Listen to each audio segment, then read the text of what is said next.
on match point, there was a really close line call, and I called it out. And of course, the whole Red River team, yeah, the whole Red River team thought I was hooking him.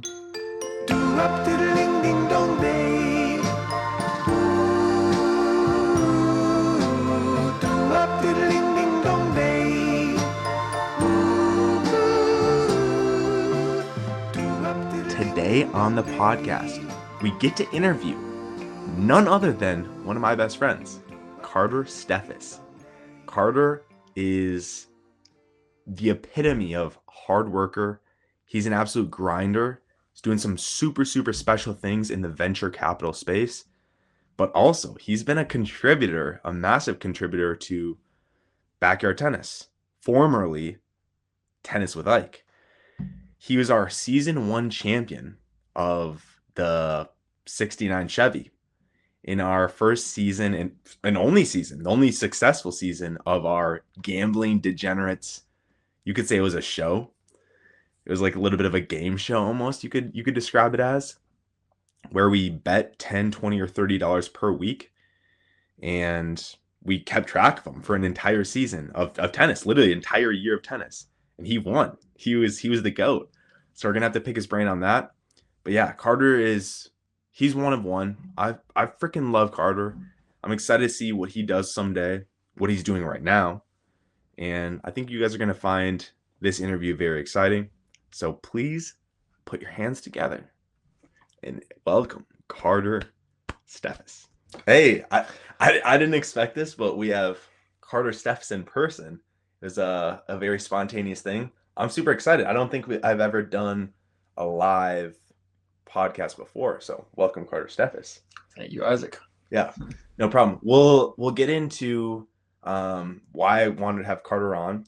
I wanted to talk to him about kind of the venture capital that he's working on with New Era Ventures, but kind of get the precursor story of kind of your high school days and kind of what has brought you to the current moment. So when you first got into tennis, when did you kind of first get into the sport of tennis, Carter? Yeah, I think I first was just a tennis viewer.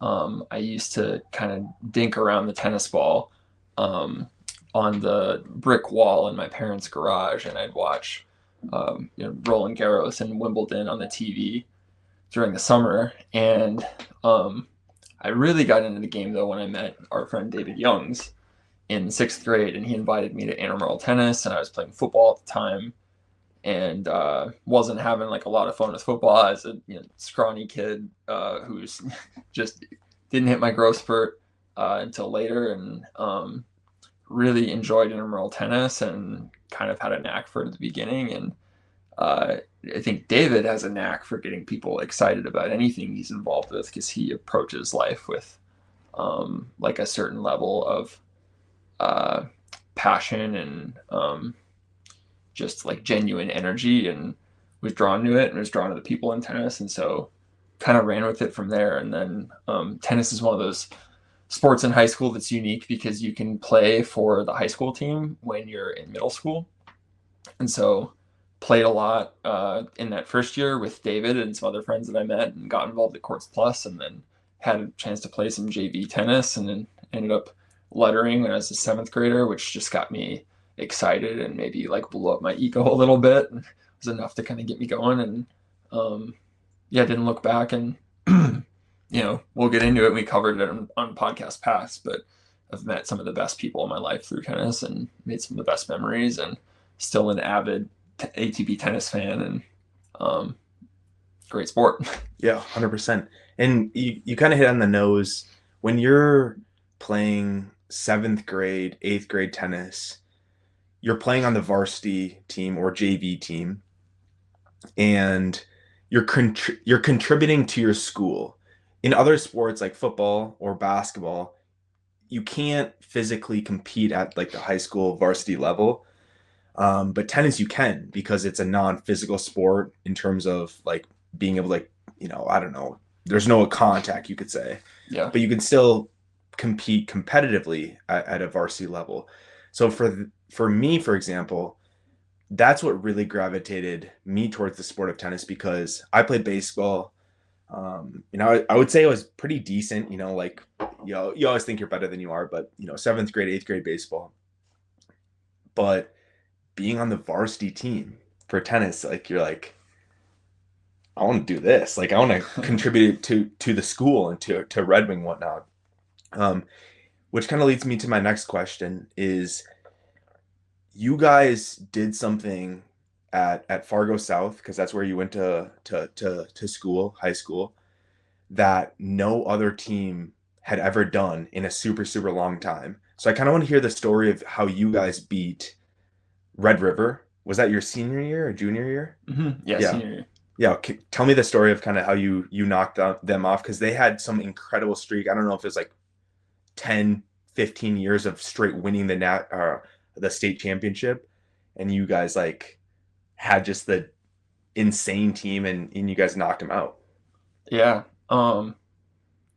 Yeah, so when I joined tennis and started playing for South in seventh grade, like that was all the lore, and like every team would speculate every year if anyone had a chance at beating Red River, because at the time, I think when I was a seventh grader, it was like 2011, and Red River at that point had won like 12 state championship or 12 straight state championships, um, pretty much in dominant fashion every time. They'd go undefeated every single season.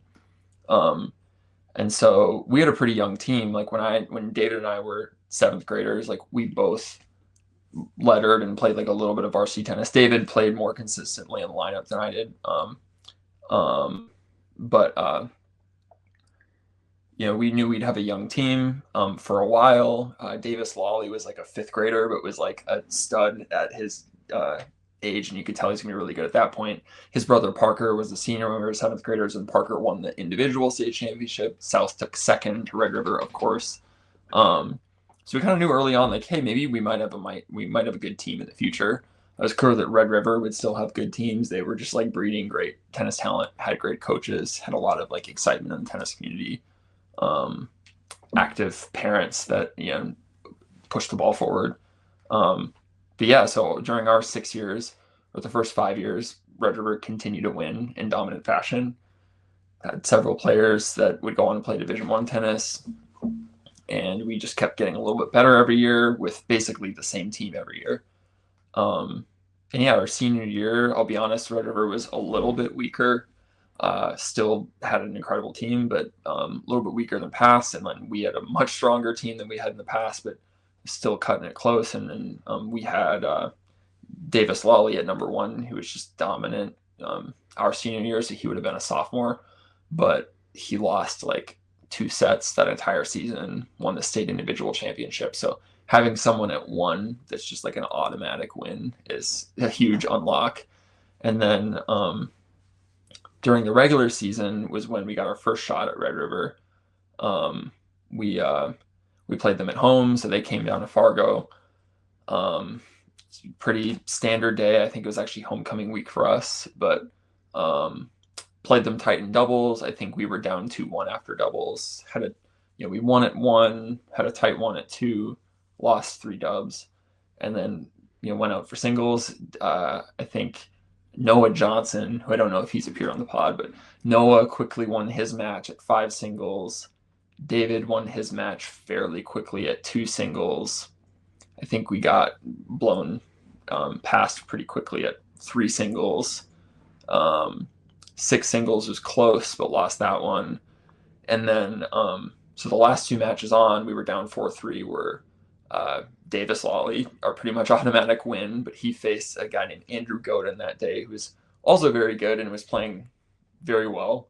It pushed Davis a little bit. And then I was in a tight match that ended up going 3 sets at 4 singles. And the match ended up going too long and it got dark. So we had to move court sites for the first time ever. It had never happened to us. So we moved to Island Park, got the lights on. Davis won his match pretty quickly, and then my match was the last one on. And I think I got there and I was down 4-3. We were on serve and then made a run and ended up winning the last set 7-5. So we beat Red River during the regular season, which didn't mean a whole lot, but it was the first loss they had had in like, I think it was like 270 meets or something. Um, So did you guys like celebrate after that? Like, was it like, oh my God, we just beat Red Red? You know what I mean? Like, if I beat a team that someone hadn't lost, like if they hadn't lost a match in 270 plus times, like I'd be going ballistic. Did you guys like celebrate? Like, was it kind of like one of those things where your team like jumped up and down like as a team kind of after the match? oh, big time. Yeah, big time. There was a little bit of a gap though, because on match point, or maybe, yeah, on match point, there was a really close line call, and I called it out. And of course, the whole Red River team, yeah, the whole Red River team thought I was hooking him, and freaked the fuck out. So there was like a little bit of a delay, and all my teammates were like, "What's going on?" And vouching for me. And then the ball was out, so I went and shook his hand, and the match was over. Um, but so there was like a little bit of a delay because there was some bickering in the background. But then we of course we celebrated. We ran around the park. We went to Applebee's in a very like high school manner. Go celebrate at Applebee's, the neighborhood Applebee's after. And then it's cool because like tennis doesn't really get much buzz, and so there were a bunch of stories in the newspapers, in Fargo and in Grand Forks, and like we got interviewed at our court site, and yeah, it was all over like our Twitter feeds, the local Twitter feeds at least. Uh, and so yeah, it was fun. It was a cool high school moment for us, I guess. So you guys beat them, and then tell me about kind of the well, I guess I want to interject. So you guys went to Applebee's. Our post game meals were McDonald's. We would go to our local McDonald's for after like football games and not so much tennis matches. We didn't have the kind of the get together. We would do like team spaghetti feeds a lot of times, I guess, before matches and before basketball games. But after some of those events, we would go to McDonald's and we'd just go like there's like different levels of the McDonald's, and we would not necessarily like high or low, but we would like go in the furthest back and we would mess around and do some stupid stuff. But that's where we would go. So Applebee's I think is a step up from that, but Both are pretty gritty. both are great for your health. Yeah. But more importantly, so you guys knock them out in the regular season, but more importantly, the postseason where you guys ended up winning a state championship, and that was the first state championship that Fargo South had won in a super long time, and to be able to beat Red River twice, kind of in that same year, that says a lot because you kind of like put your stamp on that team. So what was that like? Because I know like in North Dakota tennis, high school tennis, the format is different in the regular season and in the postseason, which is different than Minnesota tennis. I grew up in Minnesota, and Minnesota, you have 4 singles points and then 3 doubles points. Yep. For regular season, but then also in postseason, it's the exact same. But for North Dakota, it's a bit different. So it kind of explained the point system, and then also facing Red River did you play them in the championship? Yep. Yeah. So in the regular season, we played them with like a 6-3 lineup where there were 3 doubles matches and 6 singles matches, and each player could play in both. So I played on the 2 doubles team, and I played 4 singles in the regular season meet. So the postseason lineup is much different and actually played to our advantages, I think. Where in the postseason, it was a 3-2 lineup. So best of 5 matches wins, basically. But each player on the roster could only play one or the other, only doubles or only singles. So for us, the reason why I think that was a big advantage is just because we had a very strong number 1 player that we could just throw out at 1 and basically know that he was going to win within reason. So that's what we did. We just put Davis at 1 in every single situation, and then we could kind of get cute with the doubles lineups and stack if we wanted to, or just throw our top 3 out because our top 3 were very capable.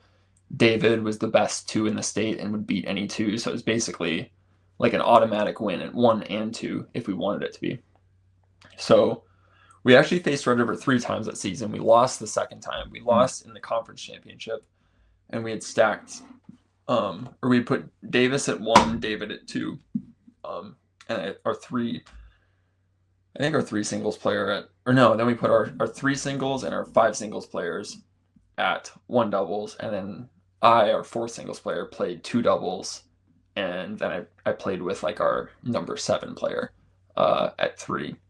And we ended up winning both singles matches, and then I think we lost the first doubles match in straights. Then the 3 doubles match that I played in, I think we lost in 3 sets.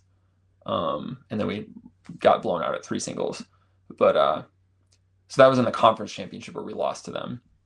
And in the state championship, kind of the lineup we knew was our best shot, we saved for the championship on purpose, just so we didn't have to repeat the matches. But so we put Davis at 1, then we put David Youngs at 1 doubles with our 3 singles player, which they won that match in the state championship. And then I played 2 doubles with our 5 singles player, Noah Johnson, and we won that match. And then Davis, of course, won at 1 singles in the championship. The championship was interesting, though, because Davis played Andrew Godin again, who had a kind of close match, not really, like in the regular season with Red River, but challenged him, but won. And then in the state championship, I believe the first set went to a tiebreak.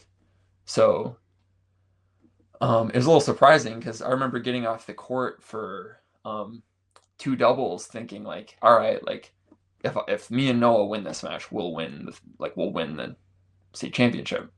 Because Davis is an automatic. But then we got done with our match and Davis's was still going. It was still in the first set actually.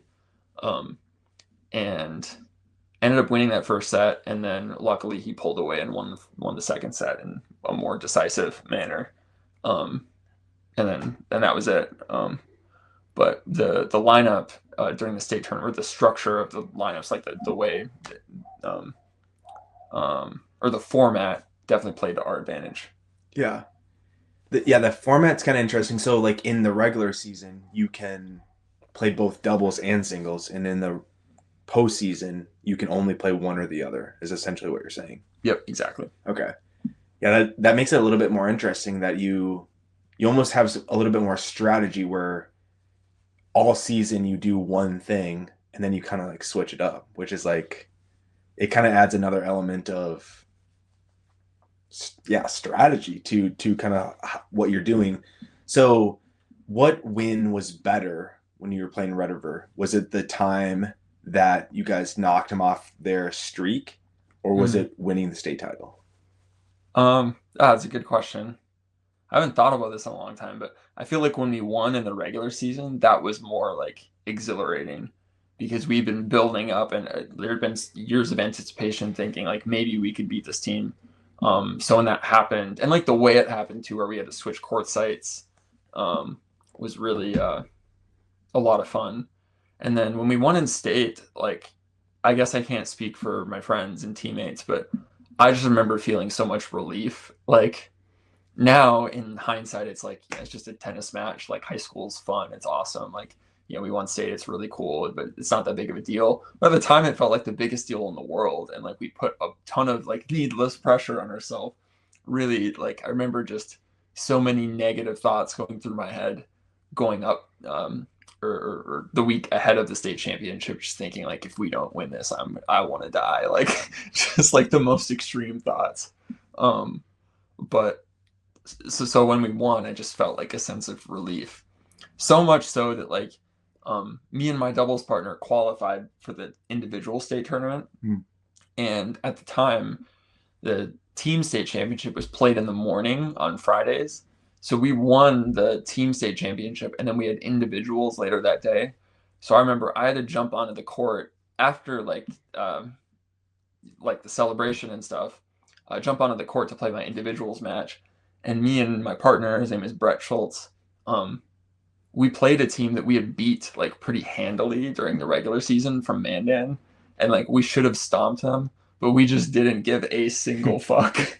And we lost, and like we weren't even upset. We're just like, we're state champs, like who cares? But like we probably should have just like locked in, and like not taking any credit from that team. Like they were like good, But I just remember like not caring because I felt so relieved that we just won the team version. Yeah. And you, obviously were, a really solid tennis player. You got to be part of a really solid team, which is super cool. But you also played basketball. You were you were on the Fargo South basketball team, and you also did track, where you were. I think you always said you were an alternate for the. I don't know if it was like the 400 team or something like that, but Yeah. like you guys were just like a sick 400 team, and I'm kind of skipping ahead, but we ended up going to college together, and um, why I remember you just being so fast and kind of relating to the 400 in track was we would have to run at Courts Plus, which they have like this small little rinky dink track kind of in their back room, whatnot. And I remember our coach, Coach Murray, would make us run back there, and you would just cook. You would cook everyone by a lot. But yeah, what were those other two sports kind of like? Was tennis like your main sport? Did you like basketball? Did you like track? What was kind of like your preference? Yeah, I think I made the most memories in tennis, and I like cherish those the most, and like the friends that I made, um, and like the ups and downs we had. Um, I'd say like I liked basketball the most, just as like a sport. I enjoyed that. I loved the like um, grittiness and like how highly competitive and like how highly competitive it was, how chippy it was. Like I just liked competing and like the pace of play and stuff. I was not the best high school basketball player. Again, I was like a late bloomer size wise. So like, I think I was much better by the time I got into college, and I was like grew a couple inches in college actually, and gained a bunch of weight. I'm like, shit, I wish I was this in high school. But yeah, we had a bad team too. I think we won 6 games my senior year. So I mean, we make tons of jokes about it today, of all the losses we took, and but good times we had, and all the road trips and um, competing with each other was an amazing time. But still the big NBA fan, big LeBron fan. Um, yeah, love basketball. Track was fun too. Appreciate the compliment on my speed, but I was nowhere near as fast as some of my teammates in high school track. Like I brag about being the alternate that didn't even get to run because the team we had was just incredible.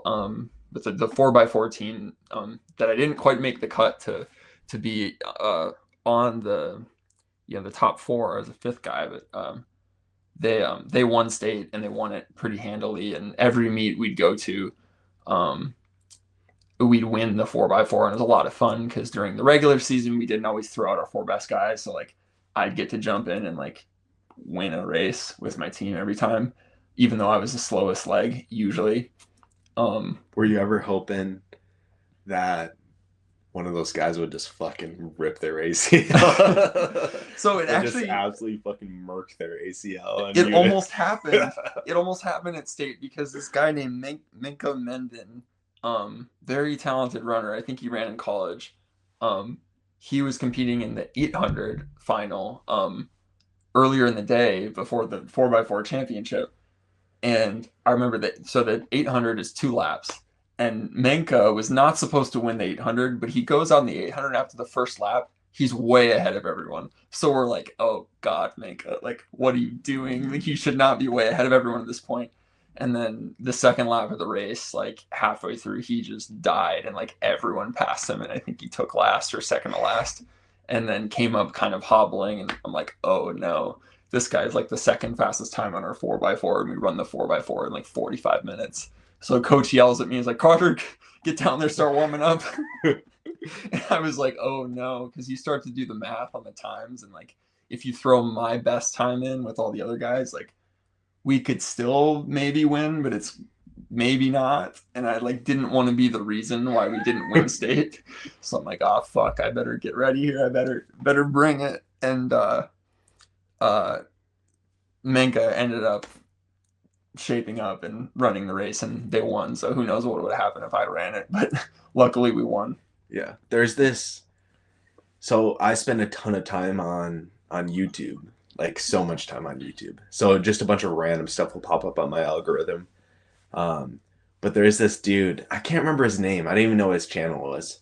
I watched a couple of his videos now, but he has uh like it's the title of the video is like leading a marathon or something like that. So he goes to different events. He has three events. One's like a kids event, one's like a local 10K, and then one's like the New York City Marathon, like or like the Boston Marathon, like a super. I think it's somewhere in Texas actually.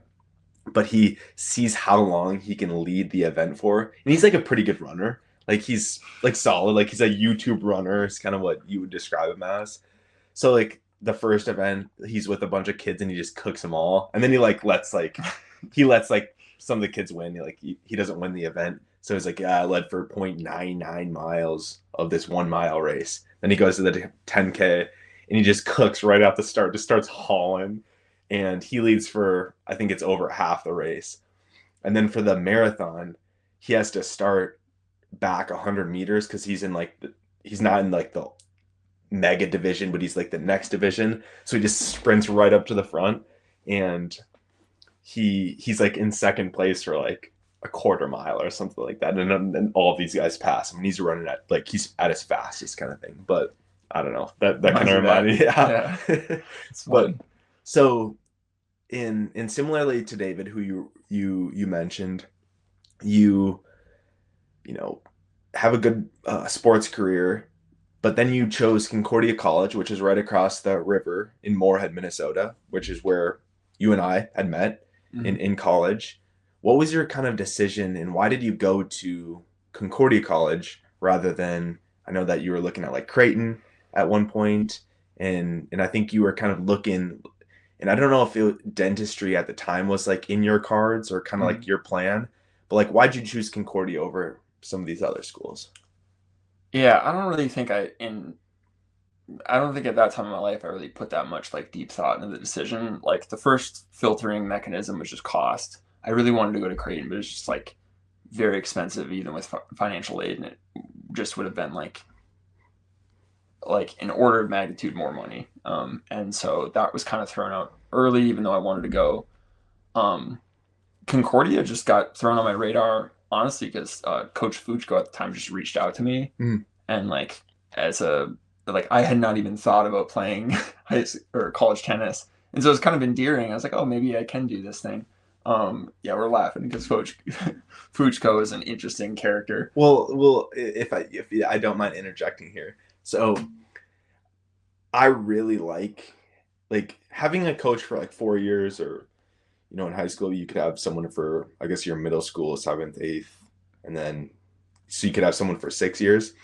I enjoy having a coach for like 2 years, and then you move on to the next coach because you get just this array of different personalities and kind of um, different perspectives. And you, on the other hand, like you go and have, you know, Vic Youngs for your entire high school and middle school career. He's your one coach kind of thing. But for me, it was a little bit different. So, anyways, um, my freshman and sophomore year, we have Coach Futchko, Steve Futchko. You know, great coach. He had kind of his very interesting personality, and we have like an end of the season like banquet. It was like an end of the season thing, and we go to Pizza Ranch for Yep. it. And Steve's like, our Futchko is like, he like invited you guys to like our end of the season thing. So it was like David, you, was it anyone else, or was it just you two I think guys? it's just us. Yeah. But it was kind of like, it was a little bit weird because it was like our end of the year thing, and it's like we just invited like these prospects for our team. But like, do you remember Oh yeah. Yeah. I that? think you guys lost to McAllister, and like vibes were kind of low too, so it was just kind of We lost to awkward. everyone. Yeah. I think Zitter was there because he would have been a senior, I think. At the time, he would have been a senior. Yeah. Yeah, I remember watching his match. I remember you watching you play Josh Doyle. Had Hmm. a good match. Um, but yeah, it was kind of awkward. And Steve just like had said some kind of odd things. Um, so it was just an interesting experience. Yeah. But anyway, so like you didn't put a lot of decision behind your choice to Concordia, but then you start up and Yeah, I think like I looked at the last two schools I was picking from was St. John's and Concordia, and mm, like talked to Jack Bow at St. John's and thought, oh, maybe I can play tennis here. So toured there. Honestly, like I left St. John's and I told Coach Bow that I would be going to St. John's, and then I remember having a conversation with David and like taking a walk around Concordia, and I think I talked to Coach Murray and just felt like more at home, mostly because I like basically was at home. I grew up in Fargo. I just felt more comfortable with that decision at the time, and I think it would have been around the same like cost to go to either school. Um, I had a couple of friends going to Concordia, then a bunch of high school friends that were going to NDSU just across the river. So just I think it just felt more comfortable at the time, and I just went with the comfortable decision. Now, like the way I make decisions about my life today, I probably wouldn't have made that same decision, but I have absolutely zero regrets about like what I did choose. mm-hmm. Yeah, no, that makes sense. And I feel like every path, is kind of built in its own unique way, and it's hard to discount kind of that path and what got you to where you are now. It's like, well, if I didn't do this, maybe I wouldn't have gotten to here type of thing. Yeah. And everything kind of happens for a reason is kind of what people say. Yeah. But yeah, we were teammates for 2 years, your freshman year and your sophomore year. And those were some core memories of mine because at least my freshman and sophomore year, before you had gotten to Concordia, we were pretty bad. We had won 0 matches my freshman year and then 1 match my sophomore year. And then it was almost like this glimmer of hope, this glimmer of like excitement because you came in, David came in, Jared Sowie came in, Eric Porter came in. I'm not And sure. Tate. Oh yeah, and then Tate, my cousin. Why am I missing out on him? Like we have a really really good freshman class where you guys immediately contribute to the lineup, and it was having so. And then I think we won. I don't know 7 or 8 matches that year, which was awesome.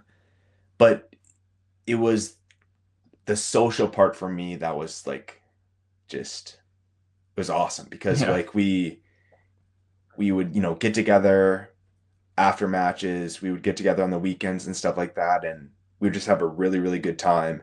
And it was kind of like the first time that I had felt um like it was like, okay, this is like a team thing, like we're getting along as a team type of thing. Did you kind of feel that right away? Like did Yeah. you kind of that immediate like, oh, get there freshman year and like, oh, this is like a cool team to be a part of kind of thing? Yeah, absolutely. I lucked out because we had 5 people in our class, so I'd like baked in friends right away. And David was a friend from high school. Eric, I had like met a couple times, didn't know well, but like, got along right away. Jared was like into basketball and stuff, just like me, and just relatable guy. Outside of tennis, really easy to be friends with. Tate, pretty much the same thing. Like Tate was one of my best friends off the bat. Like, just had all the same interests really.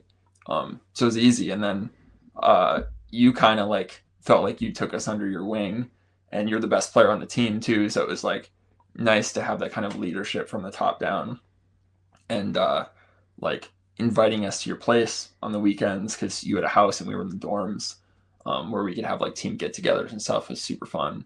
Um, and yeah, it was like fun to just like step in and like have a shot right away too. Like we could win some matches, and because I saw it the year before, I know you guys had like a tough going the year prior and maybe even the year before that. So it was cool to like step in and we could win some matches, and then I'm sure you're going to get into this, but then the next year we made the playoffs and like made a run, and that was the most fun we had. Mm-hmm.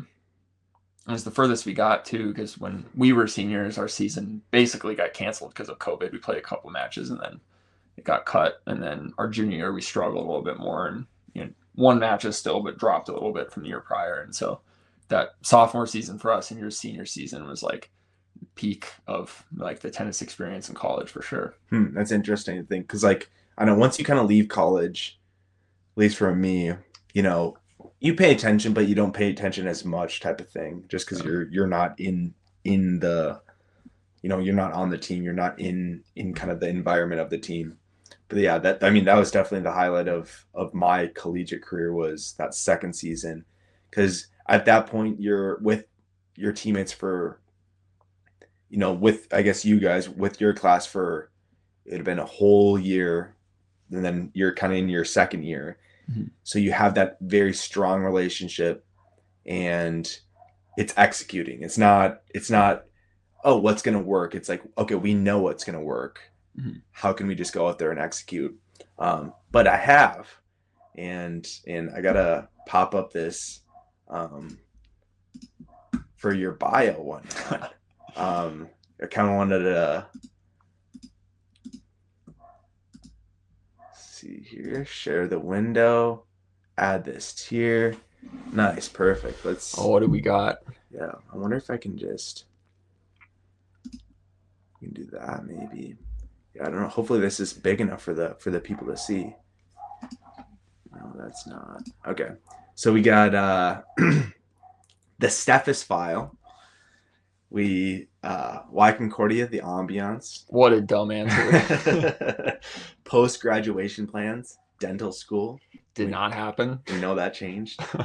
We got favorite food, chicken pot pie. That's based. It's a good choice. What would you say your favorite food is now? Ooh, probably sushi, but man, my mom's chicken pot pie is pretty incredible. Favorite restaurant? We would always go to Moe's as a team, and I remember one specific memory. I don't know why I remember this, but I remember I had won, I don't know, some stupid Quartz Plus tournament. I shouldn't say stupid. I won like a trophy at Quartz Plus, and like I'm not a big trophy guy, so I remember I'd like given it to you. I'm like, Carter, see if you can get like a discount on a burrito for a trophy. So like you had gone out there and you're like, can I get a fruit? Do you guys offer like any sort of discounts for a trophy? And we were just like memeing there, but anyways. I wonder if they gave it to us because those guys that worked there at the time were awesome and they would just say yes to everything. I bet they did. Yeah. Rest in peace, Moe's and Fargo. Yeah, ouch. Probably still would be my favorite restaurant, but that's been dead and gone for a hot minute. Favorite movie? Tommy Boy. Been a while since I've seen that one, but good pick. Favorite TV show? House of Cards, ESPN First Take. Musical group? Odessa, Martin Garrix, John Bellion, Muramasa. Muramasa, yeah. Never heard of Muramasa before. But speaking of the musical group, one thing that you had really enjoyed, or that I picked up on when you were in college, was you would like to go to like EDM. Yeah. EDM like festivals and stuff like that, which is like super cool. And that kind of got me interested in not necessarily going to those events, but like you kind of like start listening to the music. You're like, oh, okay, like I didn't know this existed kind of before you. What got you into EDM? I think it's just my friends, and like it makes sense that I was really into that at that point in my life too, because I think I'm just like a emotional kind of energetic person that like I'm a like pretty risk on person, and when you think of like the energy of an EDM concert, it like kind of fits that whole vibe. And yeah, I just like the energy. I liked um the the crowd. The crowds at places like that are all generally like pretty positive, nice to people around them. Like it's like a kind of a collective experience. And just like the music, the light show. Odessa is like a really unique kind of sound because they bring in all kinds of different instruments, and like really go crazy with like the visuals and like the experience of the concert. John Bellion's not as much like EDM, but really like John Bellion for the same reasons, just like very like musical and like unique, and he kind of brings in kind of different aspects of all different types of music into his own kind of umbrella of sounds. So yeah, it was just unique, and I enjoyed the atmosphere, and I had friends that were into it too, so it was a way to relate to them and do fun things with them. So haven't done anything like that in a while, but Definitely good memories. Yeah. And kind of moving on would be, favorite book, Good Night Moon. Isn't that a children's book? Yes, it is. I don't know why I answered that, but it's an interesting answer, I feel fella. like I feel like when we were filming these things out, like it was always like we'd always be like talking before, and we'd just Oh be yeah, like, "What are we gonna fill out on this sheet?" total Like, joke. yeah, Yeah. just total joke. Uh, the place in the world I would want to visit most is the Great Barrier Reef. Hmm. Have you been there? No, it would be cool though. That's definitely still on my bucket list. The major sporting event I would want to go to, Game 7 of the 2016 NBA Finals. Yep, that's a good pick.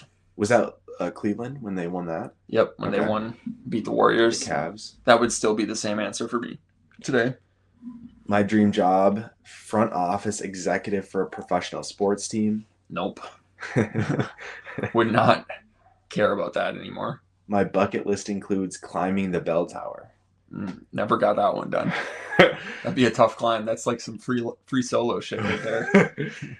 That was always like one of the lures of Concordia, is like trying to get up onto different rooftops. Yep. And like climbing different rooftops. Yeah, hopefully the statute of limitations has gone for this. I think it has. But I remember some of my college roommates and myself, we would go and like, this wasn't like a super like common occurrence, but we did it a couple times. But there was one time where we hopped up, and like there's a ladder, like those ladders that are like hooked to the building, and then there's like Yep. something that like covers the ladder and then it locks. Yep, at Memorial. Yeah. Yep. So that was like unlocked. So you could like just pull it open, then start climbing up, and then you'd get on the rooftop of Memorial, which is like where the basketball arena was at Concordia. So you'd hop up on there, and this is like there'd be upperclassmen who had done this before, and so we kind of knew the route. So we'd hop up there, we'd climb, walk across the Memorial, and this is like at 2 a.m., 3 a.m., because you wouldn't want anyone in the building because they would hear your footsteps. So we'd walk up there, and then we like shimmied across. And if anyone knows the Concordia campus, they'd be like, "Oh my gosh, you guys did that!" But we would shimmy across from Memorial. So the bell tower, how it kind of like goes straight to Memorial. That Yep. It's like a walkway. Yep. There's like a way you would have to like shimmy across, like on like a brick like this. You would shimmy across, and then you would go, and then you would hop up on Olson Forum. Yep. And Olson was like, it was probably like a 10-foot jump. So you'd have to get on someone's shoulders, and then they would lift you up, and then they would have to pull up the last guy. So you'd get up on someone's shoulders. So we would hop up there, then we would be on Olson, go on Olson, and then we would go across the Skyway. Yeah, that one's crazy. That one's crazy. So we would army crawl across, and there's like a skyway between there's a skyway between Concordia. It essentially is over A Street on the Concordia side, and then I guess what would be east is what you would call it. Go over that, and then we were like on top of east, which is like Hallett Hall, and then we would like jump down. But we did that one time. That would get the heart pumping. But anyways, when you say climbing the bell tower, that's kind of what brings up the memories for me, is like, Yep. You would do just some stupid stuff. I never did the Skyway, but we definitely did some climbing too. And I did that ladder that you're talking about. Yeah. We would start there too, but it was never open, so it was the most uncomfortable thing. But you have to shove your fingers in that little grate thing, and it was like kind of sharp, so it's uncomfortable. Kind of fucked up your fingers too. But you just like put your fingers in those and pull yourself up, and then once you got your hand on top, you can kind of yank yourself up. I remember that's how we get up there. And once you got past the pain of like the first 5 seconds of getting up this thing, then you were on top and you're good. Yeah. Anyways, good memes. But favorite thing about the Concordia men's tennis team, the dynamic duo of David Schneck and Scott Schwant. Those were two guys in my class. They were always vibing. They're hilarious. What does it mean to be a cobber? get some, which is go every time, so others may every Every time, time. Yep. which is from D3 Football's Finest, Yep. a movie. How would you change the world? By walking on Mars, which is interesting because I feel like at the time Mars wasn't like a true like get, but now I feel like it's like they're like we're People actually might do trying to it. go. Yeah. Yeah. Yeah, I don't know. I think my answer there was more so just trying to be an idiot. Like, how would you change the world? So I mentioned a different world. Oh. Like, What are you most thankful for? Consistent and reliable family, ample opportunities, close friends. And then what would be your theme song? Clarity by Zed, which is a EDM song, yes, would you which is say? also just alluding to uh, Jared, Eric, and I always played that song, and it was like a bit of a meme. But anyways, we kind of go through the Steffes file, and part of the Steffes file, at least for my memory, was you were going to school pretty much for the entirety of your college career, and you were going for dentistry. Yep. I don't know what kind of like spurred that thought, spurred that desire, and you kind of changed. You kind of changed your thought process, and you wanted to go more into like business at the end of it. What was kind of the decision behind like dentistry and kind of business? Like, what was your focus in college? Yeah. So I think my initial focus on dentistry was, yeah, I'd done some dental shadowing like freshman and sophomore year, and was kind of interested in the sciences. Was interested in like healthcare services. I don't think I was honest with myself enough at the time to say that like I wasn't enjoying the sciences and I wasn't as interested in that as I thought I was. Um, but I liked with dentistry. One, I liked like cosmetic side of dentistry, although like that's a very small part of dentistry. At the end of the day, unless you choose to be a cosmetic dentist, and that can actually become a cosmetic dentist because only a small number of people get to pursue that out of each dental class. But I also was like attracted to like the multi-generational like patient base kind of thing and a patient relationship that dentists could have. But I spent a bunch of time in dental offices my senior year doing an externship. So I mean, I maybe spent like 150 hours in dental offices just shadowing and getting to know doctors, and just uninspired by it really. I guess there's like good pay, like good work-life balance, which didn't really matter that much to me, and today it really doesn't matter to me at all.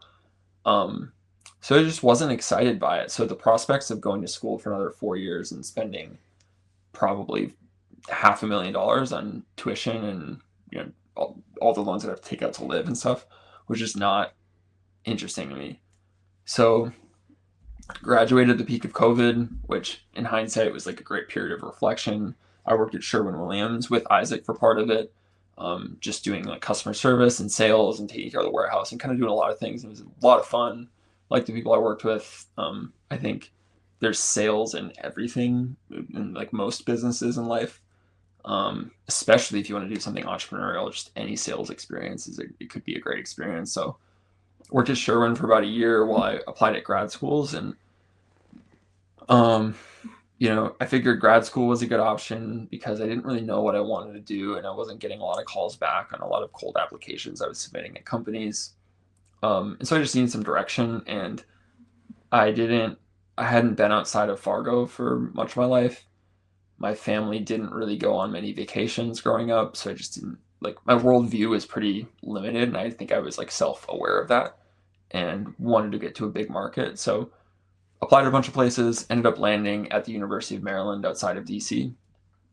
And when I went there, I was super excited just for the unknown, but thought I would probably go into like investment banking or equity research, like something in and around investing. I was like the weird 12-year-old that watched Jim Cramer and was looking at Warren Buffett's stock picks and had my dad open up a custodial account for me to like trade stocks with my lawn mowing money, or invest in stocks, I should say. You couldn't really trade back in the day before Robinhood because the brokerage fees were way too high.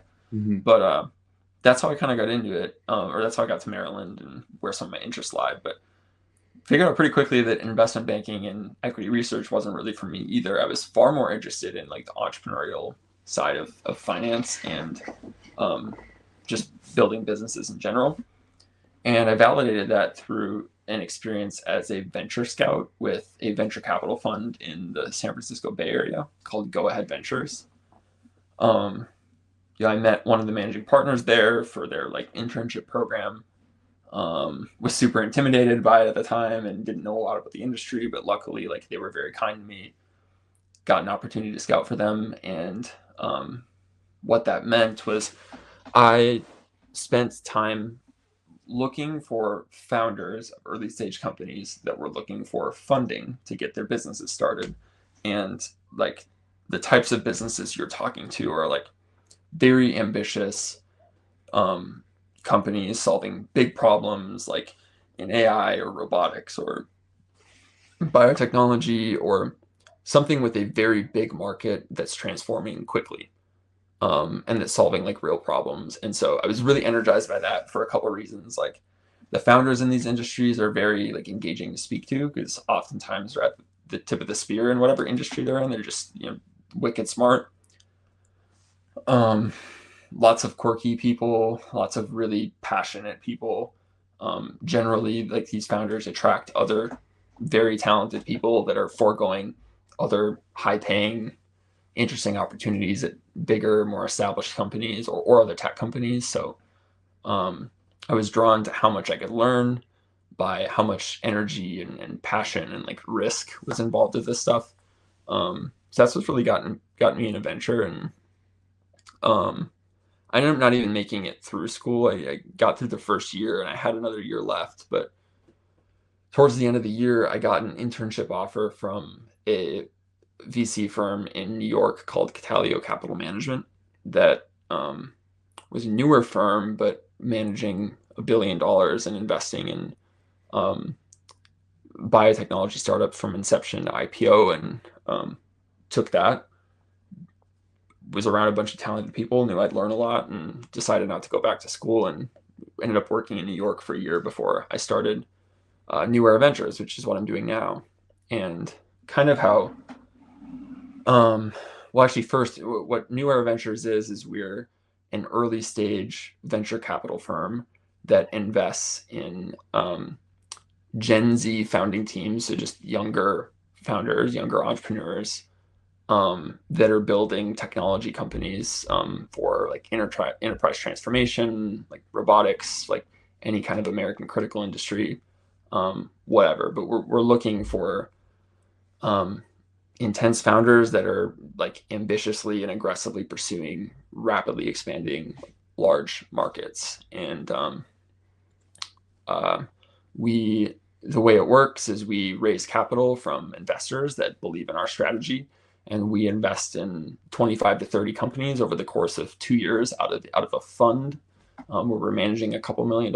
And what we're looking for is we're looking for, of those 25 to 30 companies, one or two, maybe hopefully three of those companies, we want to capture an outlier that over the next 10 years grows from a $15 million company valued at generating maybe a couple $100,000 of revenue to generating billions of dollars of revenue annually, if not tens of billions, 7 to 10 years from now. And the returns from investing in that one company should drive the returns of the whole portfolio. So it's you're it's a power law game where one or two investments drive the performance of the entire fund. So it's very risk on, but you're balancing the risk across the portfolio. Um, but so that's kind of what it is. Hmm. But then how I got my start was like I was working at Catalio. I was kind of bored with my day job. The actual material that I was working on was not interesting to me. I didn't feel like it was valuable to the firm. And really, like when I moved to New York, I didn't have any friends, so I had to go make friends. And I gravitated towards people in tech, and so would go to events, would meet people through friends and friends of friends, and eventually you start to have a friend group and a network. And some of the people I was hanging out with were starting companies, and I thought they were putting together like compelling investment rounds, and I wanted to participate in them. But I didn't have the personal resources to be investing in these companies several times a year. So me and my now business partner and one of my first friends in New York at the time, Murtaza, wrote up a deal memos for some friends that were starting a company and just sent it to everyone we knew that had a lot of money that could invest. And we put together this thing called a special purpose vehicle that was just a collection of checks, of investment checks for this company, that we would basically tape together in one vehicle and then write one check to the company, on our behalf as like the managers of the special purpose vehicle. But we were basically the custodians of the capital, of several investors. And that's how we got our start. And we did several of those over the course of 2 years to build a track record to then go raise an actual fund. So yeah, now we're like a firm that is this is our business. Mm-hmm. Interesting. So, in it, I've spent a lot of time with you, so I feel like I've heard, you know, some some things that I wouldn't have heard about before. Because I feel like the venture world, like venture capital world, which is like VC, is kind of what you've referenced a couple times. The VC world, the venture capital world, is a unique world. It's high stakes and high risk Mm-hmm. is kind of how I view it. And I think you can kind of relate it to a few things. The three things that I relate it to that come to my mind are: one, Shark Tank.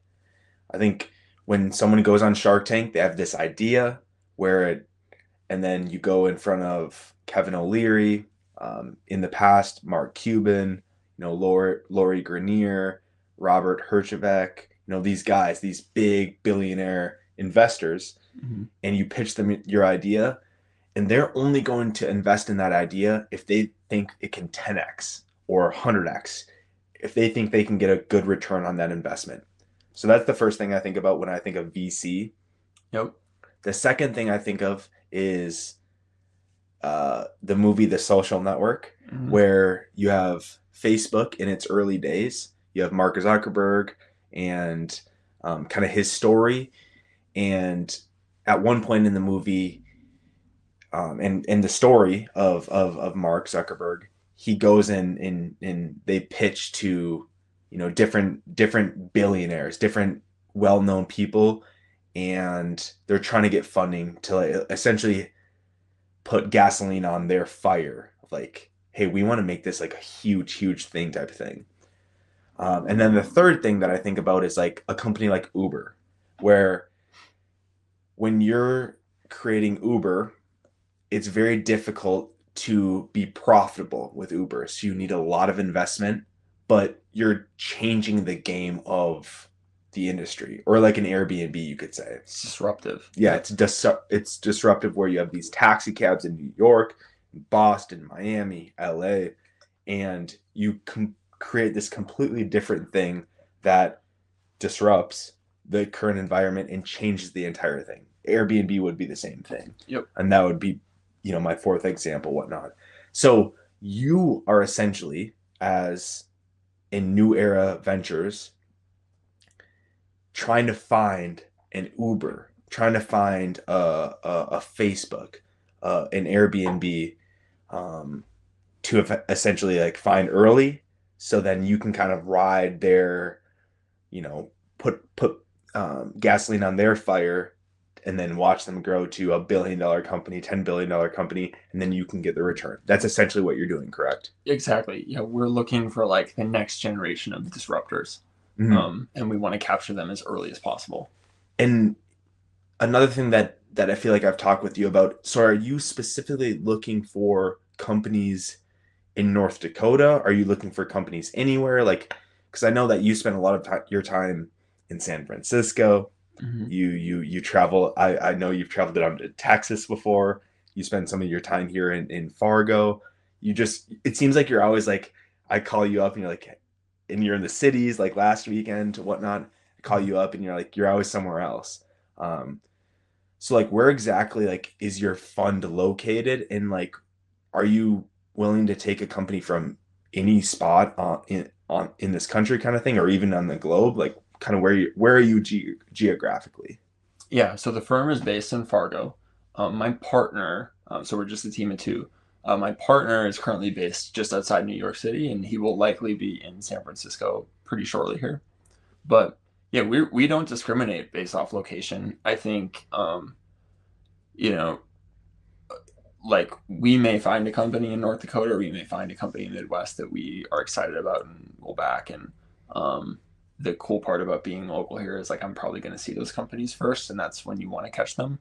But the reality is like most of the companies that we're likely to back are probably in one of those hubs because there's just more companies. More companies exist there, and where is the next Uber likely to like start?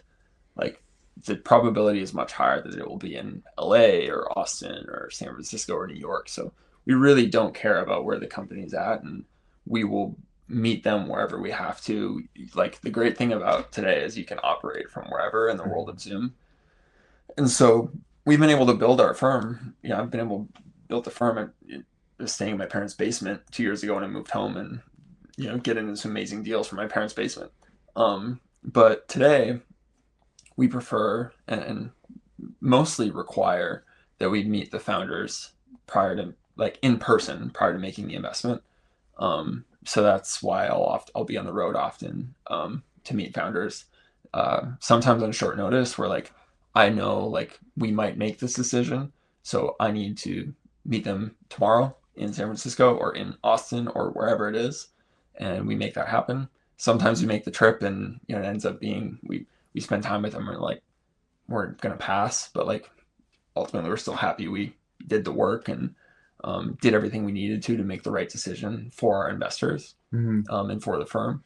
But so really, we're just wherever we have to be, and Mm-hmm. that's kind of how we operate right now. Yeah, and I think that was kind of like the missing piece that maybe I didn't talk about before, and I think it's important to bring up is so you yourself you don't have $1 billion right now. You don't have just Mm-hmm. $1 billion at your disposal to go and invest in these firms like some of Mm-hmm. these sharks on Shark Tank. Yep. What your job kind of is to go and find money, go and find people who want to invest in these things, pool up their money, or find a good investment for them. And you're essentially like, at least how I see it is like you're brokering the deal. Yep. You're almost like the real estate agent where like you're taking their money and you're like, hey, I know the property that you want to put your money in. Here it is, kind of thing. Is Mm-hmm. that kind of how you would describe, being a venture capital? Is like, hey, you're searching for funds, you're searching for money, people who might have a little bit of extra money, and finding an investment that fits their kind of preference Mm-hmm. and putting it towards that thing. Yep. Okay. Yeah, like what we're selling is access to great founders. Like we've been intentional and relentless in building our founder and investor network so that we can see the best deals when the companies are formed. We can see the best founders when they decide to start companies, and that's what we're offering access to our investors. And then also like the discernment, like we're meeting dozens of entrepreneurs every week, and they're trusting us to get in front of them, to get in front of all the best ones that we possibly can, Mm-hmm. and then also choose correctly, Mm-hmm. which And which is a hard game. Yeah. right. And that's kind of what you were saying before is like you're hoping for 3 out of 30 or 2 out of 30 to like really pop off and like really blow up. Mm-hmm. Um, One thing I think that's interesting about your story is like you started this. I mean, you started kind of your path. You get out of college, you go to Maryland for I think it was your MBA, if I'm not mistaken. So you're in your early 20s and you go to New York and work at Catalio, and this kind of like opens up your world of like, hey, this is venture capital. This is kind of an interesting world. I want to pursue this. But Mm-hmm. you're like 20, probably like 23, 24, 25, if I were to guess at that time. I feel like people in venture are a little bit older than that. Do you think you started earlier than kind of like the norm in venture? Do you think you started um, where a lot of people normally do, or like do you think you have like a little bit of a disadvantage because you started early? Do you view that like as like kind of like an early, like being in your 20s, kind of like, hey, I'm like doing this way younger than other people? Yeah, I mean, there's like a lot of ways to chop it up. I don't think there's any like perfect time to start. Like if you're spinning out of a legendary firm like Sequoia or Thrive or Founders Fund, like you're probably gonna have an easier time raising money because you have the background and like the prestige of working for a firm like that, and some baked in trust that you were around all these like renowned and accomplished investors, so like you must be competent. But no, like I mean the lack of experience certainly is like something that you have to overcome when you're selling yourself.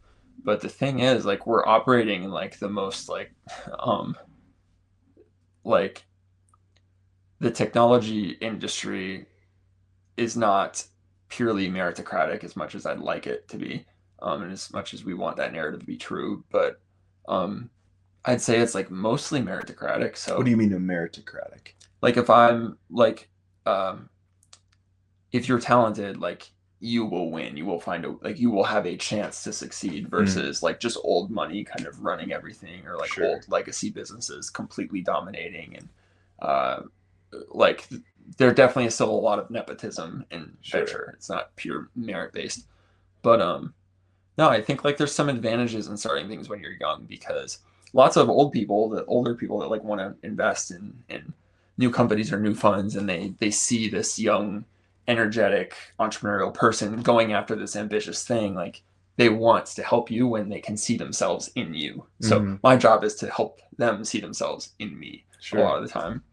Um, so I wouldn't say it's like the biggest disadvantage. And we're also not like the biggest anomaly either. Like there are other people my age and younger that are doing this, but it's definitely not um like the most normal thing. Hmm. Usually people are starting firms in like their mid, late 30s, early 40s, after they've either built companies or worked for another firm for a long time, or worked their way up to partner at another firm and they spin out, or there's all kinds of backgrounds. Like there's not just like one specific background that like wins every time in venture, and like Hmm. that's kind of cool actually. I mean, there's people that are like influencers or that are journalists before they're venture capitalists.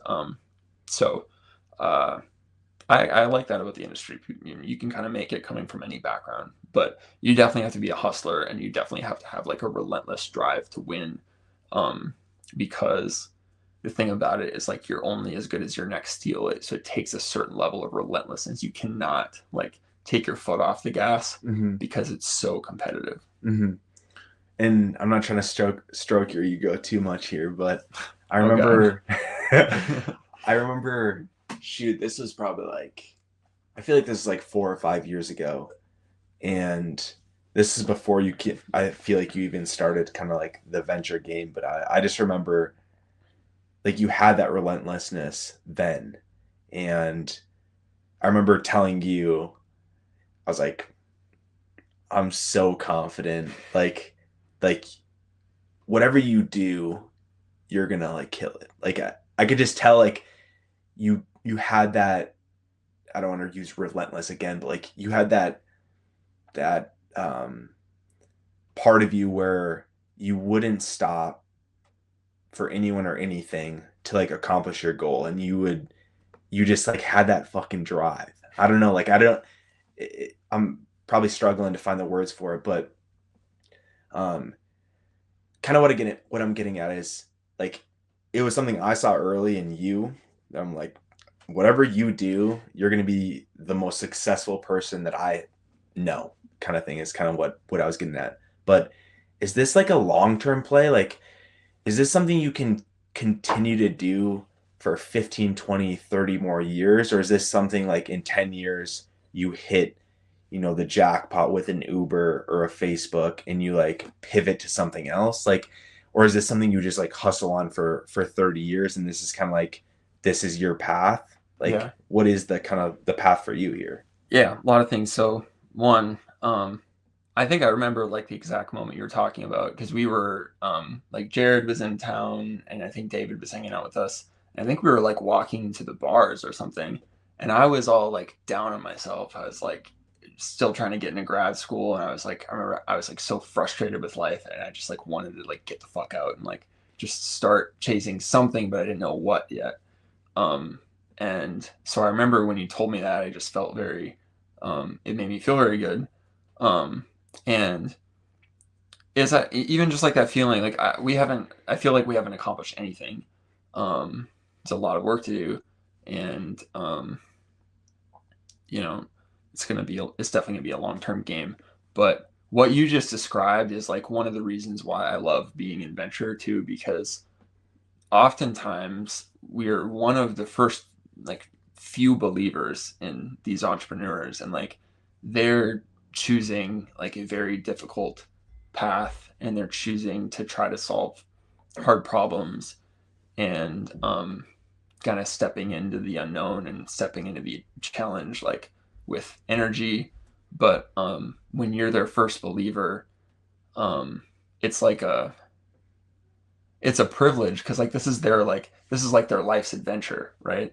This Hmm. isn't just, they're not fucking around. Right. And so like it's pretty like intimate kind of emotional thing, at least for a moment. To some degree you have to kind of separate the emotion from the business and everything too, but like ultimately like this is a big deal for like their lives, and it's cool to be a part of that. And so to get to your point about, is this like a long-term game for me? One, absolutely. Like this is not a get rich quick scheme. Like I definitely care about money. It's actually funny. I was talking about someone about this earlier today, but like I think my orientation is that like any entrepreneur that like tells you that they don't care about making money in this business, like I'm not touching it. I'm out. Like I think money is actually a healthy motivator. It is a good motivator. It mostly cannot be the only motivator, but like I want people to be motivated by money. It's a good thing. It's resources to live. It's like means to living. Like Hmm. it's fine. Um, it's just human desire. It's just like so core to being human. Hmm. Um, so anyway, like it's not a get rich quick scheme. I enjoy the like day to day, and I think I want to have a lot of success, and I want my investors to have the best outcome possible, and I want our founders to have the best outcome possible. But like personally, I really just want to, like I don't really see myself doing anything else with my life. Hmm. So staying in venture for a long time is a hard thing to do, and that is just like what I want. I want to be able to have the privilege to like do this decades from now, Hmm. and the industry will certainly look a lot different in decades than it does now. But I hope that we're flexible and relentless and creative enough to um, ride the waves of the next couple decades. Hmm. And like, do you have like a, I guess two questions in one. One, do you have like a big win of kind of your first? So how many years have you been in venture? Just a quick About question. 3. 3 years. Okay, so 3 years in venture. Do you have a big win that you've had so far? And then two, um, like, yeah, I guess we'll start with that. Do you have a big win so far? Yeah, we don't have any companies that we've seen from start to finish, like, enter and then see them go public on the NASDAQ or the New York Stock Exchange, or get bought out by a larger company. But that's kind of to be expected. We're way too early. Like this is a game where it'll take 5 to sometimes 15 years to see companies go from start to finish. Hmm. All I'd argue, once you're public, sometimes it's just the beginning. Hmm. Um, or once you're purchased by another company, it's still the beginning, because your product doesn't, they're buying you for a reason. But yeah, so we haven't seen many like major outcomes. We've seen some companies raise follow-on financings that are kind of just like a milestone that they've made some progress, and they can raise more capital to take their company to the next stage of growth. We've seen that several times throughout our portfolio. Um, one that's kind of fun to talk about and is in the news more lately is we invested in Valor Atomics, which is they produce small modular nuclear reactors, and they recently, just last week, raised a new financing at a $2 billion valuation. So it's, our first company that we've invested in at seed that became a quote unicorn, which just means a company worth $1 billion in the private markets. Um, and it's a theme that we're really excited about because this AI infrastructure build out has exposed the fact that like we do not produce enough energy and electricity domestically to keep up with demand and to keep up with like reshoring of manufacturing and to keep up with like electrification from EVs and now the AI data center build out, which is extremely aggressive and will continue to be very aggressive for the next several years probably. Um, and so nuclear, I think, has a lot of work to be done to get the cost down. But it's a reliable, clean source of a lot of energy that I think could help transform the American economy and bring it into the age of AI. And so we're really excited about that company. And that's probably one I'd cite as like a that could be a win and is off to the races. Yeah. Are you happy with how the first 3 years have gone so far? Absolutely. Yeah. Yeah. I mean, I'm having the time of my life. Yeah. We've got a lot of work to do, but I'm very proud of a lot of the partners or a lot of the founders that we've partnered with. And I think I've whatever happens with the firm, I believe strongly that like we are going to have staying power, and we're going to do everything we can to be the best partner for founders every year and just continue getting better. But like I've learned so much, and I couldn't have imagined life, not taking this path. When I left Catalio, like I remember talking to one of my friend's dads who was like a very accomplished investment banker, and he ran one of the largest mobile gaming companies in the world, and before he sold it in like 2016 or something. And I remember him like trying to talk me into like going back to my old boss and like getting my job back again because I quit at Catalio, and he verbatim told me I was stupid. And I remember feeling so down after that conversation because I really respected this individual, and he's very accomplished and way smarter than me.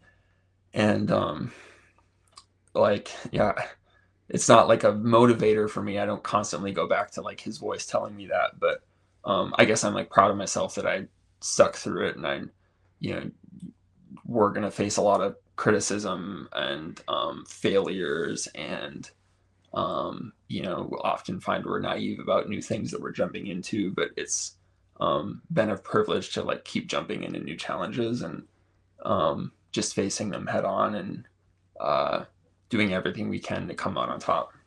Yeah. Yeah. I love hearing kind of this path that you've taken and kind of what you're working on. And, like, I think you have a ton to offer this world and investors out there, and kind of like connecting the dots is kind of how I see it.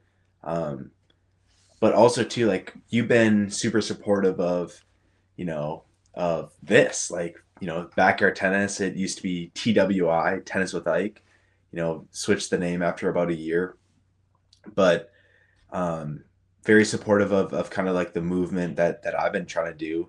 And like, this is something I love and like I'm super passionate about. It's like, yeah, you have your day job, and then, you have this hobby that you develop. I remember coming back from Florida, and it was over Christmas break. And I'd always wanted to, like, the two things I'd always wanted to do in life were create a YouTube channel and like post YouTube videos. And I don't know why, but just wanted to do that. I thought it was just the coolest thing. And I didn't know what I wanted to do it about.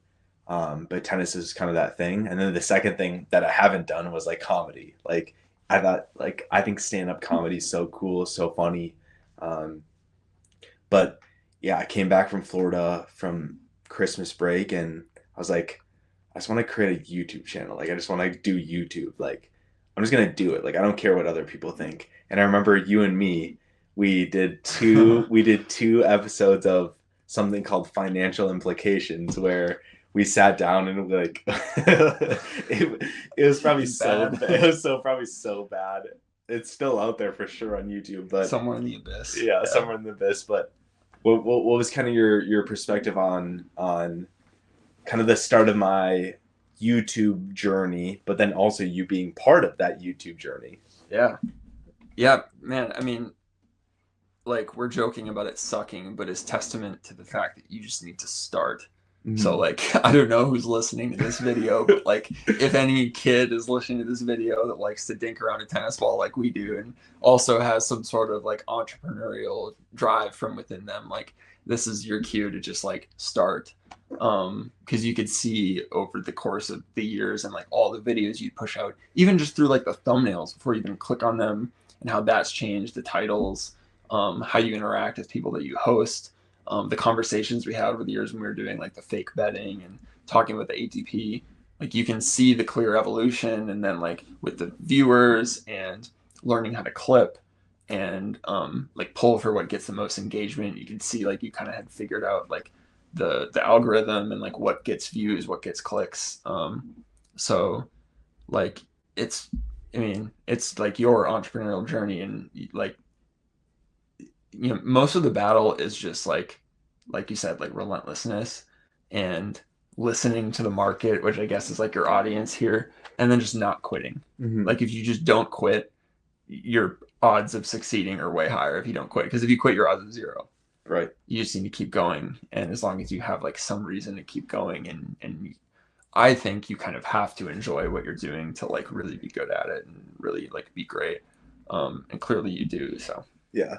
And I just remember like doing those first couple episodes of financial implications, and again, they were so bad. Um, but it was like, we got together and like you were willing to kind of like just do it, and like you probably knew it was we probably both knew it was bad. Like I think we like bought like a tripod and like just threw up like my iPhone at the yeah, time and just like recorded it, whatnot.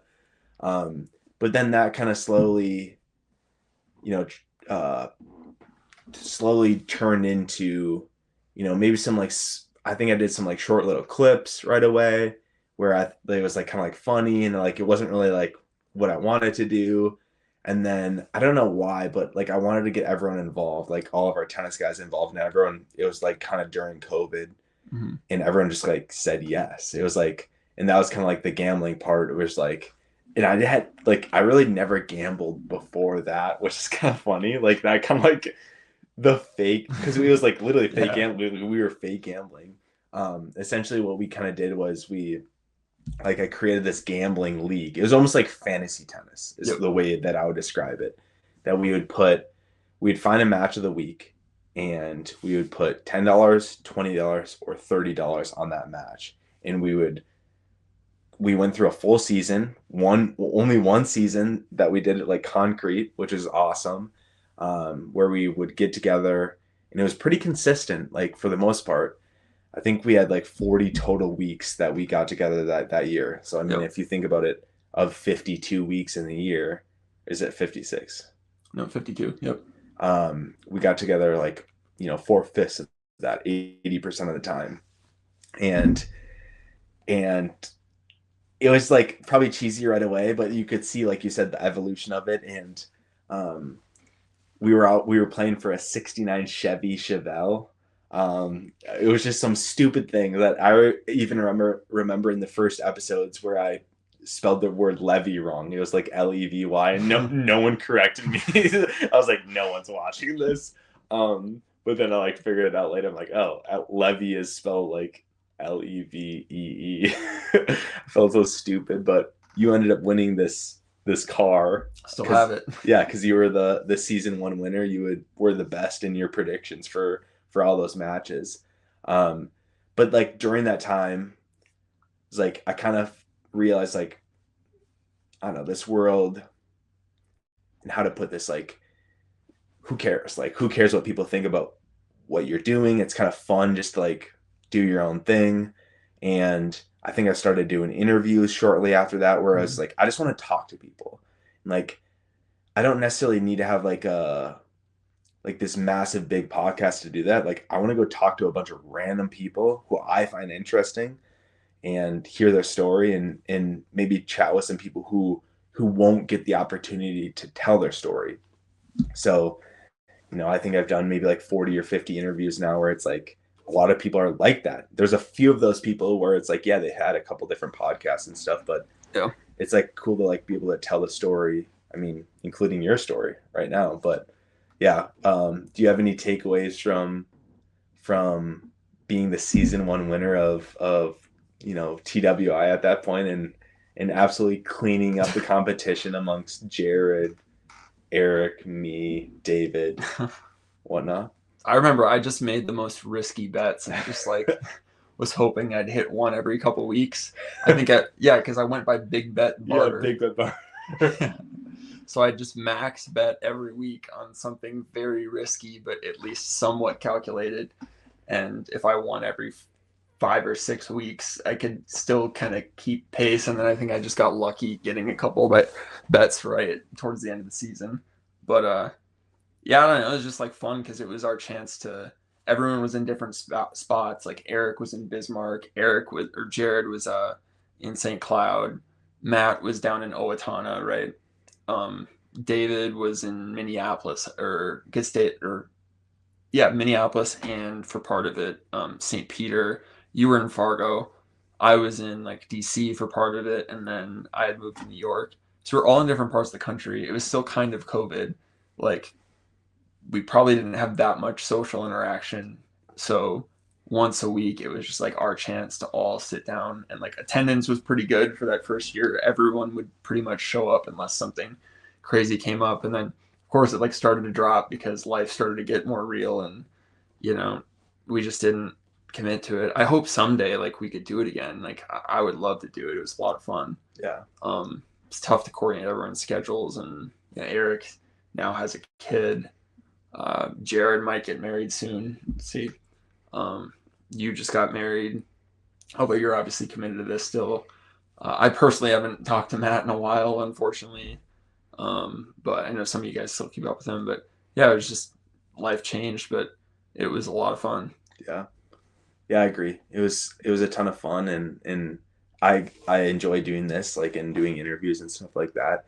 And yeah, kind of like the big bet barter. It seems like it's kind of translated into to the venture capital. There's a theme here. We were talking about all the EDM concerts and stuff, and like just the risk on type like tendencies. Yeah, it's definitely a thing. Yeah, but anyways, Carter, thank you so much for coming on. I always end every interview that I always do with, if you have any specific shout outs that you would like to give, like that you would like to put out into the world. Yeah, do you have any specific shout outs? Man, I should have prepped for that. Shout out Dakota Roasters, Ooh. the prime sponsor of Backyard Tennis. Let's go. Fiend. Yeah, I'll shout out Dakota Roasters too, but I'll also shout out you. Thank you so much for coming on, spending an hour and a half here chatting, and I think the audience will enjoy hearing your story. And yeah, thank you so much, Carter.